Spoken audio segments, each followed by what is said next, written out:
Hey, what's up, man? It is a holiday weekend. It's a Friday, and I just want to jump into something real quick as I make my way to the office on the commute, as you could say. I want to talk about being war ready. And when I'm talking about war ready, I'm not talking about like physical fight or you go on the front line or you want to go punch somebody, anything like that. But you got to understand that it's a battle going on in our minds from the moment we wake up to the moment we lay it down, and it's still going on when we're sleeping, right?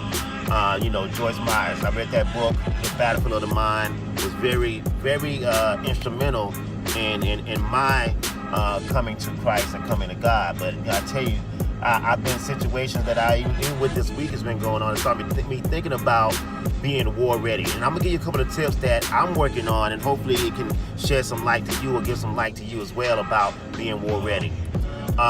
One of the first tip is put everything in perspective. How we see things changes everything. Sometimes things are not as bad as we see it, but your mind will take something simple and make it the end of the world.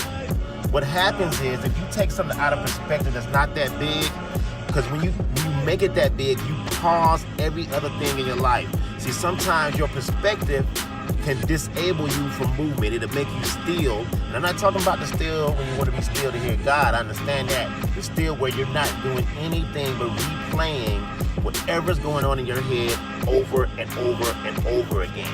And a lot of those things you can do nothing about. I went through that this week, to be honest with you. A lot of things you can do nothing about it. So why dwell on it? Number 4, another tip. You need to go ahead and learn yourself. Work on knowing who you are. The most important thing I ever learned in my life, and I still go through it time and time again because I change so much and we all change, is knowing who you are. Knowing who you are does a couple of things for you. Knowing who you are gives you focus. Knowing who you are makes you understand what you will not do, which is more important than what you will do. What will you not do? What will you not accept? Knowing who you are sets a standard for your life. Standards and focus, I promise you, they equal success. Another thing to do to stay war ready, continue growing your knowledge. Continue to learn.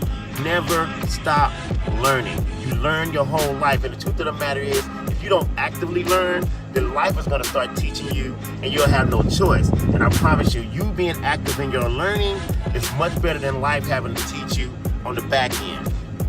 Another thing about being war ready,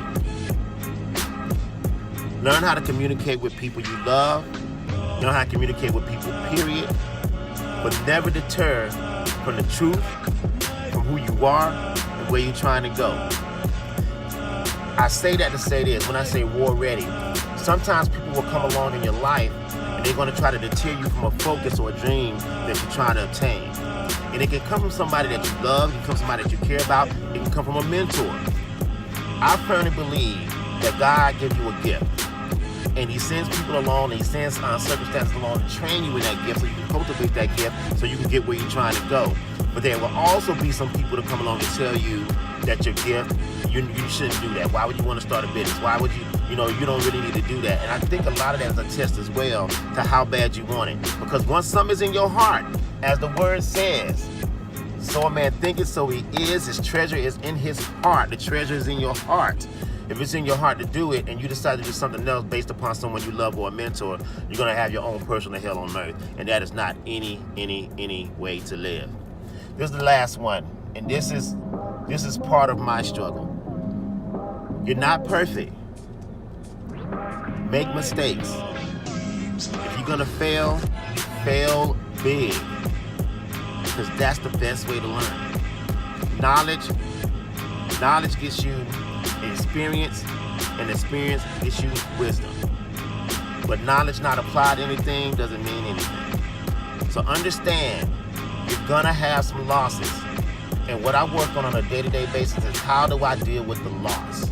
When I deal with the loss, I want to get it out my system as quickly as possible so I can move on and learn the lesson. What did I need to learn from that situation? Fail big. You would never, ever do anything perfect because nobody is. So don't beat yourself up when you make a mistake. The world will do enough beating up on you as it is. Don't do it to yourself. All right, enjoy y'all weekend. Be blessed out there.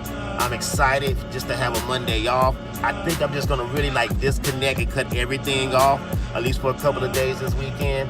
And I remember, keep God first, man, and just have a great holiday weekend. Be blessed.